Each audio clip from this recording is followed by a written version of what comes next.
Hello and welcome. I am Thomas Porteous and you're watching NewsX World. Let's take a look at some of the top stories. Canadian Prime Minister Mark Carney's Liberals retain power after the election but fall short of a majority needed to strengthen his position in tariff talks with the US President Donald Trump. Conservative leader Pierre Poilievre concedes defeat and is on projectile to lose his seat. India and Pakistan exchange fire for the fifth straight day along the Kashmir border following the deadly Pahalgam attack. Pakistan's defence minister says an Indian military incursion is imminent as both sides remain on high alert. Russian President Vladimir Putin announces a 3-day ceasefire for the May holiday, but Zelensky calls it manipulation and demands full Russian withdrawal. France plans to increase pressure on Moscow as South Korea condemns North Korean troops in Ukraine. Portugal says all 6.4 million electricity clients have now power after Monday's blackout, while Spain reports most services restored amid ongoing traffic and telecoms disruption. Spanish Prime Minister Pedro Sanchez says the cause remains unknown and urges against speculation. Israel boycotts a UN hearing on aid as border fighting intensifies and Gaza's humanitarian crisis worsens. Egypt pushes for talks while hostages' families urge global action.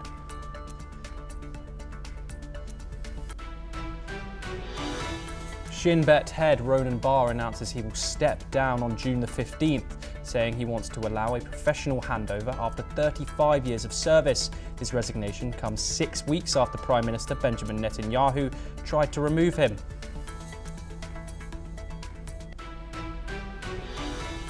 A Ukrainian drone strike kills 2 and injures 3 on a highway in Russia's Belgorod region, according to the local governor. Meanwhile, a Russian drone strike attack kills a 12-year-old girl in Ukraine's Dnipropetrovsk region, with her parents also injured. More than a dozen people are killed in a predominantly Druze town near Damascus as clashes erupt after a recording an insult of the Prophet Muhammad sparks anger among Sunni gunmen. It comes amid growing fears of sectarian violence since the Islamist-led ouster of Bashar al-Assad.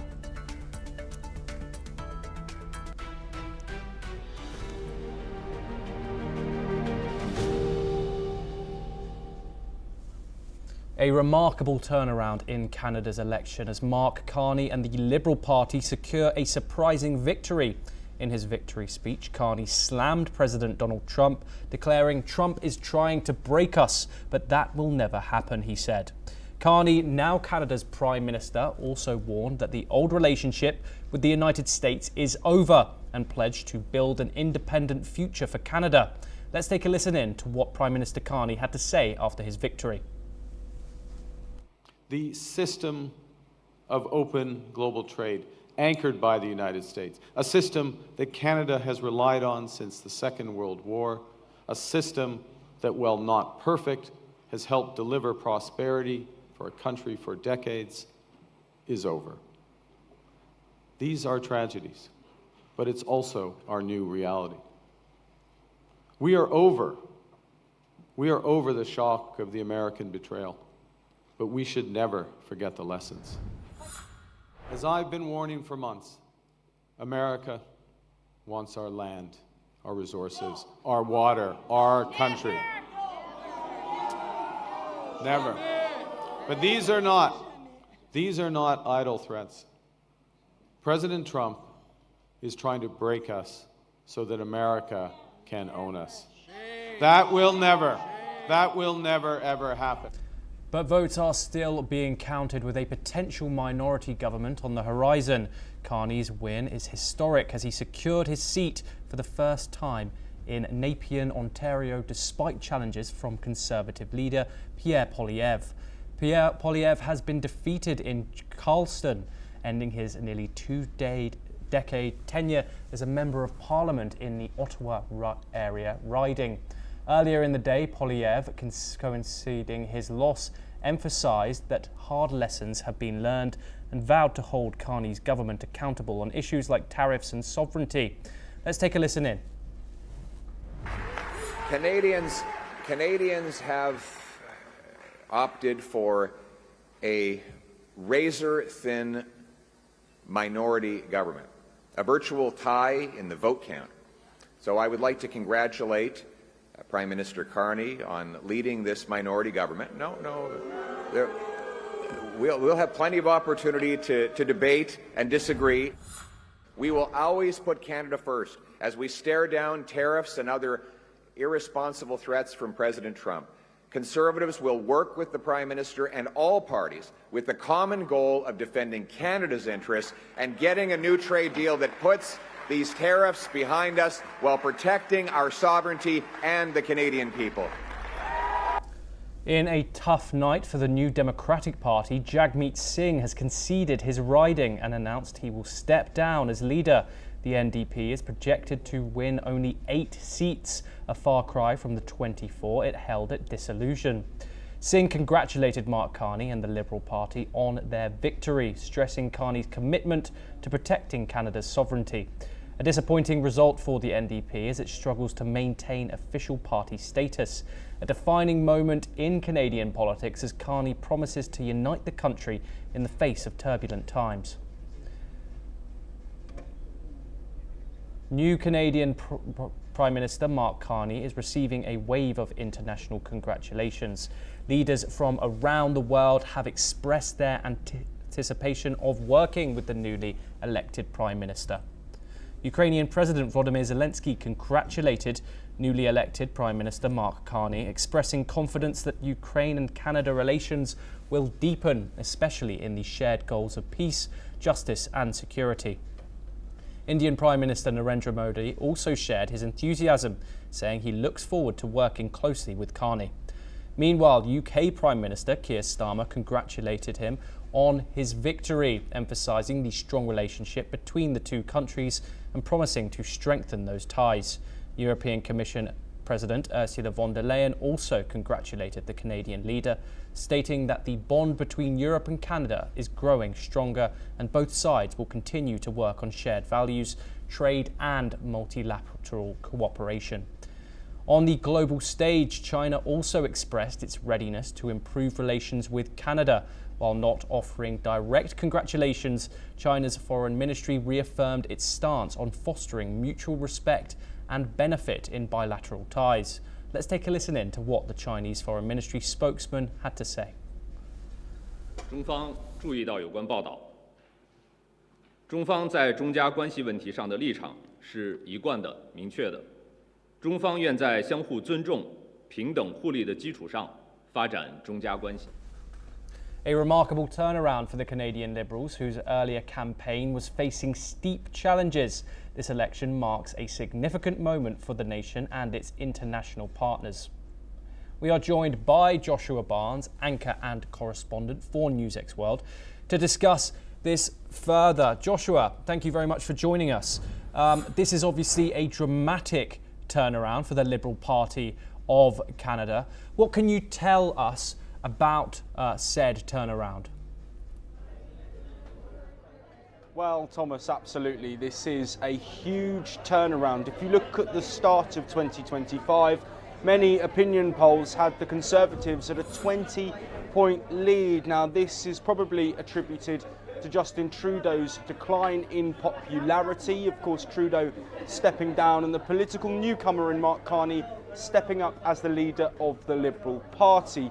Now, that is part of the reason why, but many voters have been looking at Donald Trump and his comments around Canada becoming the 51st state and also annexation and tariffs as well as being key contributing factors. Experts are arguing that Donald Trump has won this election for Mark Carney, given his hardline stance against Trump, something that Pierre Poilievre has echoed. However, he has also set his mantra out in a similar way to Donald Trump. His big slogan was put Canada first, attributing that, of course, similarly to the Make America Great Again, the MAGA campaign of Donald Trump. But this election has been catastrophic for Pierre Poilievre individually. He's looking set to lose his seat in Carlton for the first time since 2005. Now, Poilievre became a politician at the age of 25 and has enjoyed a meteoric rise through the Conservative Party, but after conceding the elections and now potentially losing his seat, it's really a overriding theme here that the Liberals have done as the polls suggested, and they have succeeded to the despair of Pierre Poilievre. Though the vote share is fairly similar, it's looking like it's probably going to be a Liberal minority, but it is still close. Over 99% of the votes have been counted, but there are still a few ridings yet to announce the exact results. Mark Carney's set currently for around 168 seats. He needs 172, his party that is, for an overall majority. That will be 50%. But it is definitely an interesting moment and a very pivotal election for Canada. I spoke about the situation with America. Of course, Donald Trump very clear in his agenda. He even made comments in the early hours in the morning as polls are opening across Canada, again reiterating that Canada should become the 51st state. All Canadian politicians are in alignment with this. That won't be happening in their opinion, but also there is global instability as well. Canada have been a key vocal voice in discussions over the Russia-Ukraine war, so that's something important that Mark Carney will have to look at, but also issues within Canada as well. The cost of living crisis, something which many Western nations are currently facing as well, issues over green living and green energy. Canada is a big exporter of fuel, so that will be a divisive topic. Also, gun laws is something else, and education too. But yes, a massive bounce back for Mark Carney, a devastating night for the Conservatives. And let's just touch on the NDP as well. Jagmeet Singh losing his seat. They've not gained enough seats to even be recognised as a party in the House of Commons in Canada. So a devastating night for him as well. The real winner and the only real winner out of this election is Mark Carney. But we wait to see whether he has the majority, though Canadians have given him a mandate. Joshua, Mark Carney, the new Prime Minister, a political newcomer. What more can you tell us about the man at the head of the Liberal Party and now at the head of Canada? Yes, well, absolutely. So he has a background and a history in finance, working as the governor of the Bank of England and also the Bank of Canada as well. Now, it's interesting because it seems people have placed their trust in him to steer Canada through this economic uncertainty. He was in charge of the Bank of England when it was going through Brexit, a very tumultuous time for the economy in Britain, which has had knock-on effects, but he was the person who was steering the ship through that period. Also, his time as the governor of the Bank of Canada as well has put him in good stead for this. But you mentioned there a general political newcomer thrust into the position of Prime Minister and calling this snap election. He may be a novice when it comes to politics, but his gamble of a snap election has paid off, and he's now been given that vital mandate that he needs to carry out his work as Prime Minister of Canada. Thank you very much, Joshua. You are staying with us. But we move now to some breaking news. A massive fire has broken out at a restaurant in Liaoyang, located in northeast China's Longning province, resulting in 22 deaths and 3 injuries today. The fire broke out during the day at the restaurant situated on a busy street surrounded by several other buildings. Firefighters quickly arrived on the scene to initiate rescue operations, but despite their efforts, 22 people have lost their lives and 3 others have been injured in this tragic incident. We will continue to bring you more news updates on this developing story as we get more information out of the region. We now move to South Asia. It has been a week since the deadly terror attack in India's Jammu and Kashmir, which claimed the lives of 26 people and sparked widespread outrage across India. In the aftermath, Pakistan's Defence Minister Khawaja Mohammad Asif stated that apparent military incursion by India is imminent. His X handle has now been withheld in India. The action comes just a day after 16 Pakistani YouTube channels with a total of 63 million subscribers were banned in India for spreading provocative and communally sensitive content. Meanwhile, India has called Pakistan a rogue state after Asif's open admission of his country's history of supporting terrorist organisations. Security measures in Kashmir have been tightened, with 48 tourist sites closed in vulnerable areas. India's Union Cabinet is set to meet on April the 30th to discuss the situation further, with Prime Minister Narendra Modi chairing the session. As the investigation into the Pahalgam attack continues, questions remain about the involvement of external forces and the future of peace in the region. Let's now turn to Europe, where Russian President Vladimir Putin has announced a 3-day truce starting from midnight, May the 8th, to mark the 80th anniversary of Russia's Victory Day, which falls on May the 9th. Russia called on Ukraine to join the truce and said that there would be an adequate and effective response if Ukraine violates the ceasefire. In response, Ukrainian President Volodymyr Zelensky said that the world did not want to wait until May the 8th. In his nightly address, he called for a full and unconditional ceasefire for at least 30 days to provide a basis for real diplomacy. Ukrainian Foreign Minister Andriy Sybiha also supported Zelensky, stating on social media platform X that if Russia truly wants peace, it should cease fire immediately, and did not want to wait until May the 8th. This comes after US Secretary of State Marco Rubio held talks with his Russian counterpart Sergei Lavrov on US peace efforts. Meanwhile, Trump says that he brought Zelensky was ready to give up Crimea, though the Ukraine leader has ruled this out several times. Moreover, France's President Emmanuel Macron has announced that Western nations would increase pressure on Russia over the next 10 days, and the next 2 weeks would be crucial in trying to start a ceasefire deal. Meanwhile, a Russian drone attack in central Ukraine and the country's capital Kyiv overnight has killed a 12-year-old girl and wounded 3 people. According to reports, residents pulled the 12-year-old girl out of the rubble before she died on the way to hospital. We are once again joined by Joshua Barnes, anchor and correspondent for NewsX World, to give us more details on this. Joshua, the big news in regard to this conflict today is Vladimir Putin, the Russian president's proposal for a 3-day proposed ceasefire. This will start at midnight on May the 9th. Given that Russia's Easter ceasefire collapsed within hours, if anything, what makes this 72-hour pledge more credible to outside observers?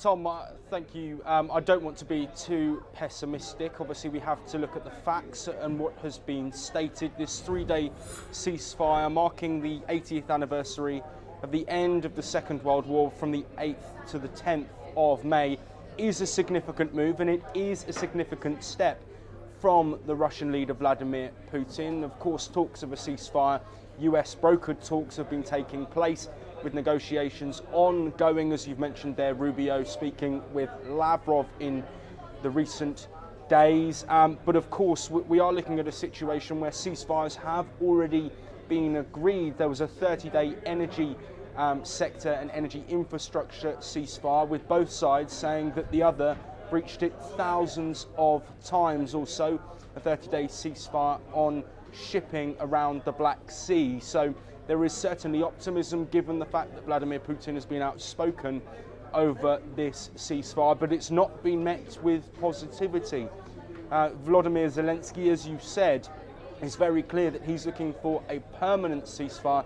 This 3-day ceasefire falls short of that. There have been calls and experts have said that previous ceasefires, like the Easter truce that only lasted 30 hours, could have been seen as a move to appease Donald Trump by Russia and Vladimir Putin, given the fact that Trump has spoken about pulling out from these negotiations. If the ceasefire goes ahead, It will be reprieve on the battlefields and reprieve for those living in Russia and Ukraine. You mentioned there the strike on Ukraine. There has also been a strike reported in Russia as well overnight, a deadly strike reportedly killing 2 people. So strikes are going from either side. The battlefield is still leading to thousands of deaths potentially per week if reports are to be believed. This is another impasse. We do hope that negotiations will continue. Positive on one point, but also pessimism and realism has to be observed over these ceasefire negotiations. Yes, Joshua, Secretary of State Marco Rubio has called this a crucial week for US peace efforts. What updates and insight can you give us on behalf of the diplomatic mediation efforts by the United States? Well, yes, conversations from the United States have been ongoing. Steve Witkoff has met with Russian President Vladimir Putin on 4 separate occasions. Conversations like the one between the US Secretary of State Marco Rubio and Russian Foreign Minister Sergei Lavrov have also been ongoing. We know that Donald Trump held a very short meeting at the Vatican at the Pope's funeral with Volodymyr Zelensky, and that seemed to shift Trump's rhetoric. He before was saying that Ukraine needs to look for a peace deal and was on occasions blaming Ukraine for the start of the war, something which military experts generally dispute, of course, following Russia's invasion of Ukraine over 3 years ago now.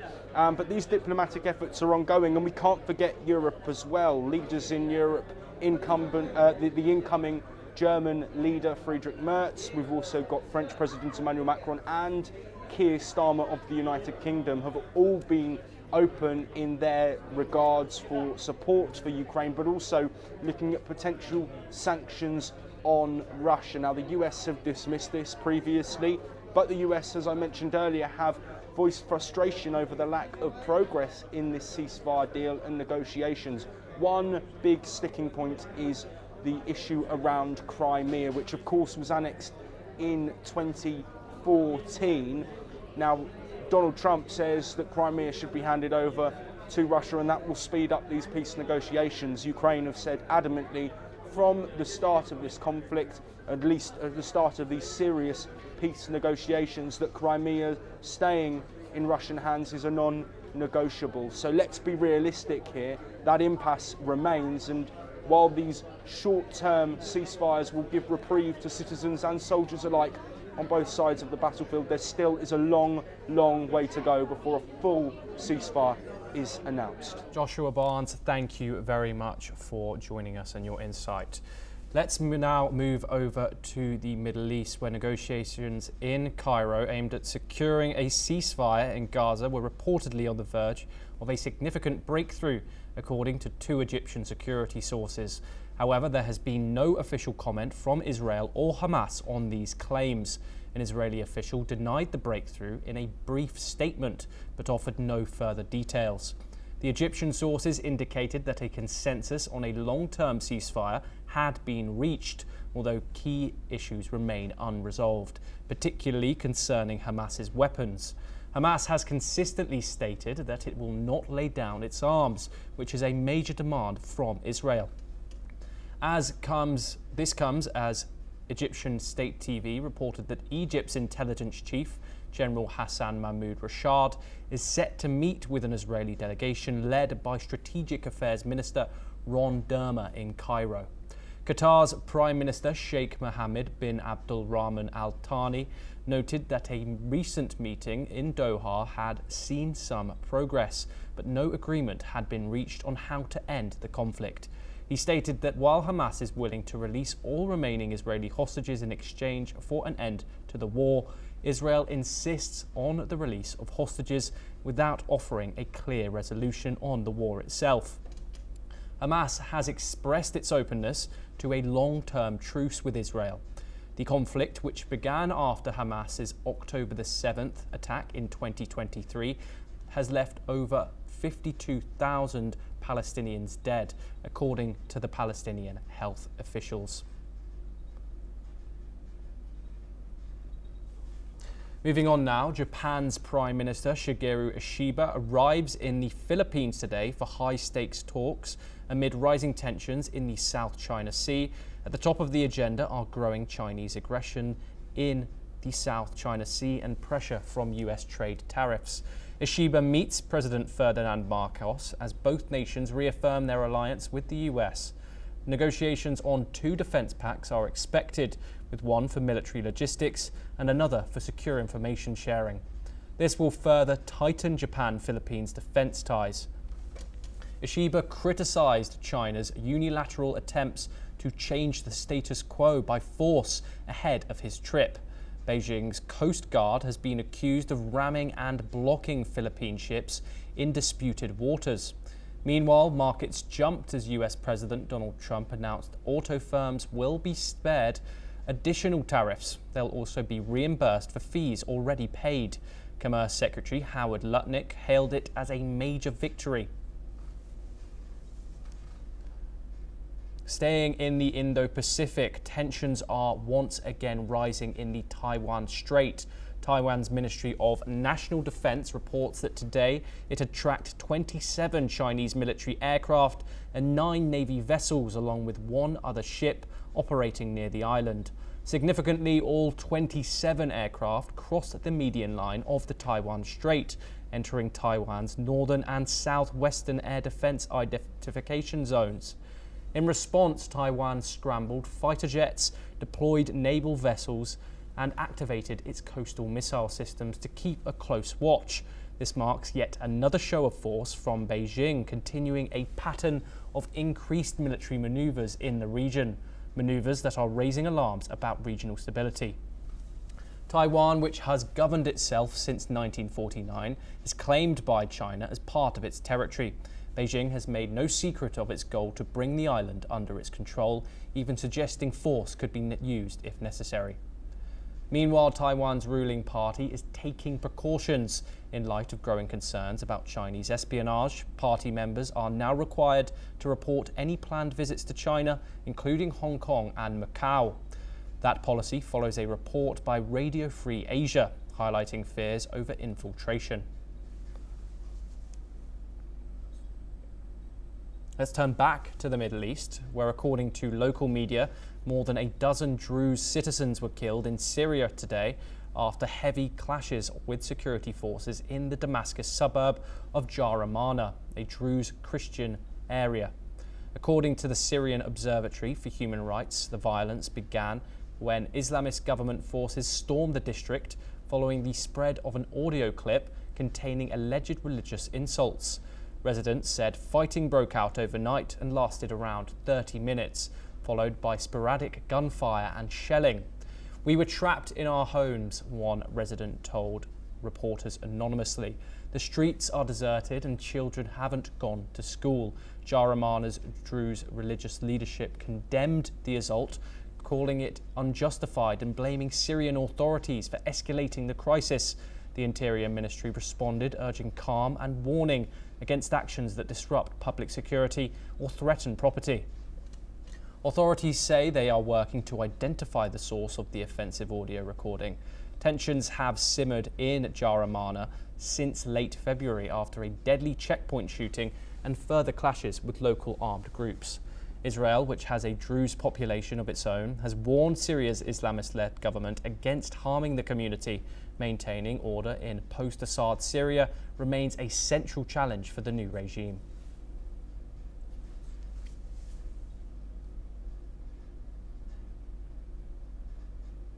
Well, that's all we have time for. We will continue to bring you more news updates from around the world. Thank you for watching.